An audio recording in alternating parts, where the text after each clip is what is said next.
just announced that WNBA TV ratings are down more than 50% since Caitlin Clark's injury, and it was also reported that the Indiana Fever television viewership is also down over 53%. Now, I know a lot of us were expecting some sort of dip since Caitlin Clark has been out with injury, but I don't think all of us were expecting the entire viewership of the entire... The WNBA is spiraling. Ever since Caitlin Clark was sidelined, the league has unraveled in stunning fashion. New data shows television ratings have nosedived by more than 50%, and even her own team's broadcasts have lost nearly half their audience. Those packed arenas that were making national headlines just weeks ago, they're now half empty, stripped of the electric buzz Clark once brought. The surge of momentum that felt unstoppable has evaporated almost overnight. But make no mistake, this downfall isn't only about one superstar being injured. What we're witnessing is the unveiling of a deeper, uglier truth the league has tried to bury. Beneath the surface lies a story fueled by envy, mismanagement, and a crisis that's been brewing all along, now fully exposed for everyone to see.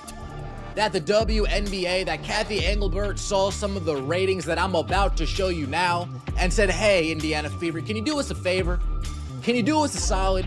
Can you just tease a Caitlin Clark return, kind of boost these up a little bit? Can you just dangle a Caitlin Clark return in front of the fans' faces, try to boost these ratings up a little bit?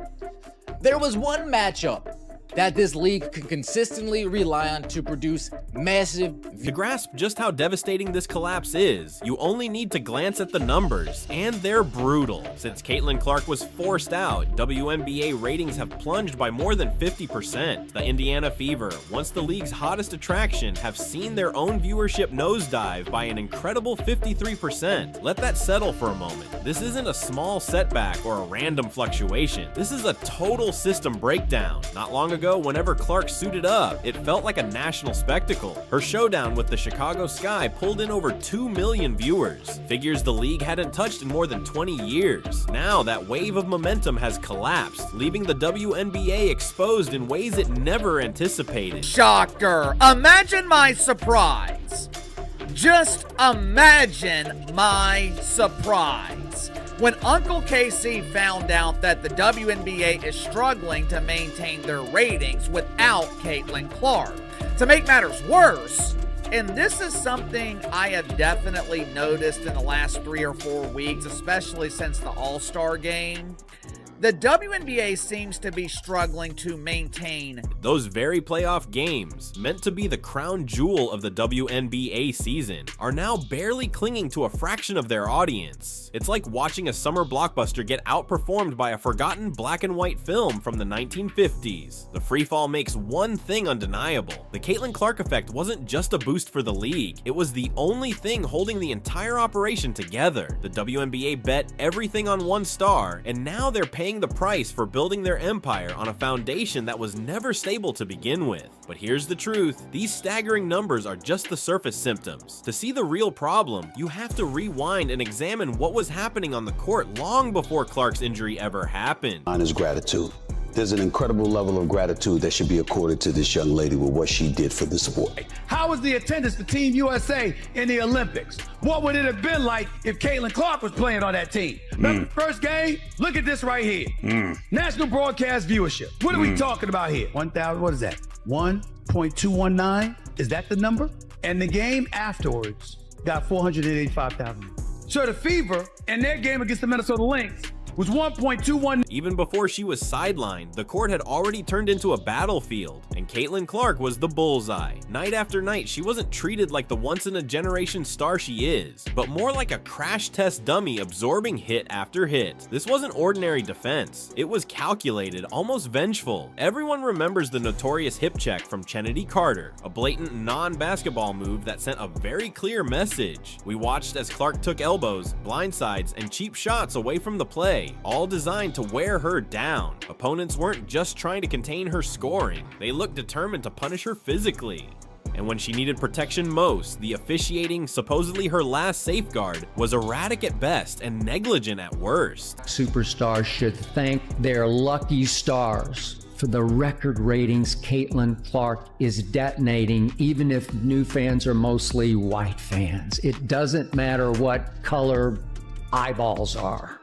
But the other day, I must admit, it hit me like Katie Bell Henderson telling me that's enough.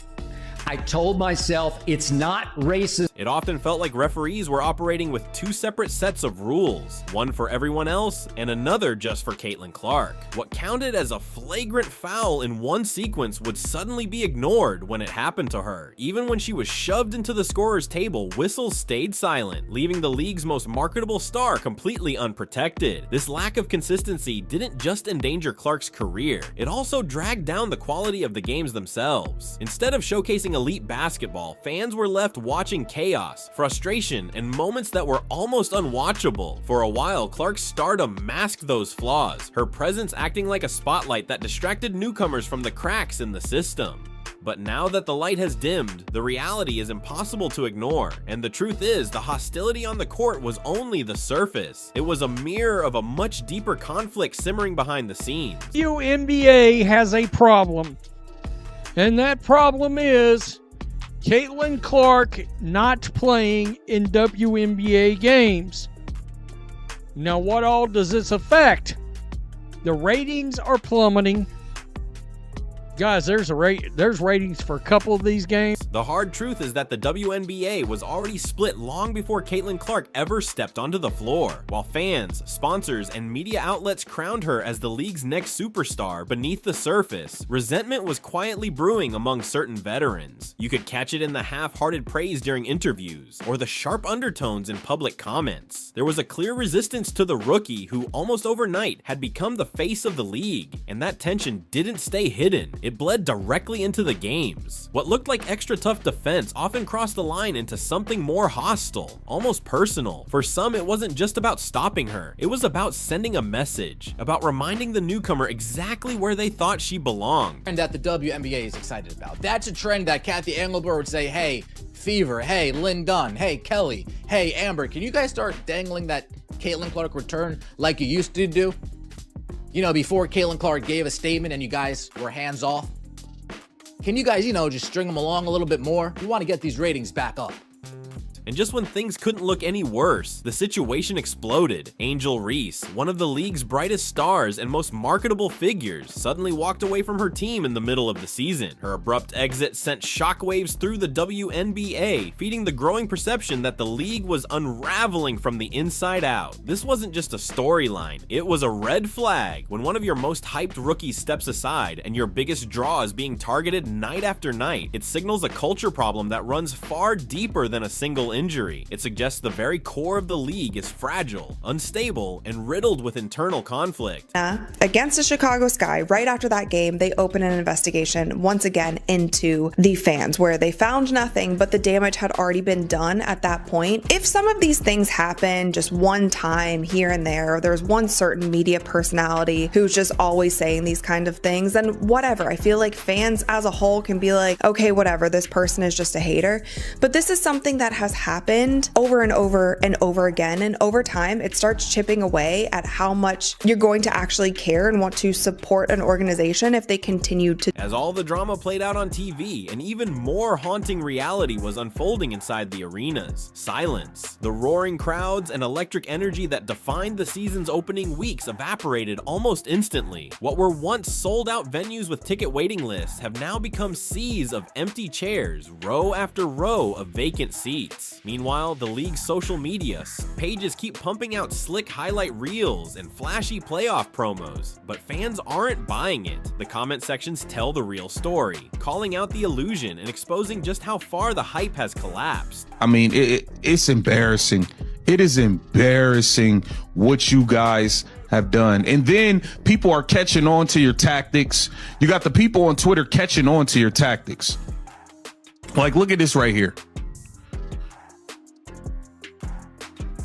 Look at this right here. They say ESPN didn't want to show the ratings were down from WNBA. Fans aren't fooled. They flood social media with raw, unedited clips straight from the arenas, showing barren lower bowls and entire upper decks sitting empty. The gap between the league's glossy highlight reels and the bleak reality has turned into an online punchline. The buzz, the momentum, the grassroots movement Caitlin Clark built almost single-handedly has evaporated into thin air. What's left is a hollow version of what was promised just months ago. And instead of confronting the crisis head-on, the league and the Indiana Fever have chosen a strategy that feels desperate at best, deceptive at worst. Injury reports on Clark remain strangely vague, dangling the idea of her return like bait. Every questionable status on the sheet, every carefully leaked video of her taking warm-up shots. It doesn't read like medical transparency, it reads like marketing, a ploy to keep restless fans from tuning out, to sell one more ticket, to squeeze out one more broadcast. It's a short-term gamble that exposes a chilling truth. They don't trust their product to survive without her. Rather than using this moment to spotlight other stars and compelling rivalries, the WNBA clings to the shadow of its injured rookie. It's a quiet but undeniable confession of total dependence on one player, and presiding over this crumbling empire is Commissioner Kathy Engelbert, who seems to be living in an alternate reality. Even as ratings collapse and arenas echo with silence, she appears in interviews touting momentum and unprecedented growth. It's corporate doublespeak at its finest, like watching the captain of the Titanic brag about the chandeliers while the ship sinks beneath the waves. Player safety concerns, brushed off with rehearsed lines about reviewing protocols. Criticism of inconsistent officiating met with vague platitudes about navigating headwinds. There's no urgency, no accountability, no acknowledgement of the 5-alarm fire engulfing her league. That disconnect is perhaps the most infuriating piece of all. The WNBA isn't just struggling, it's being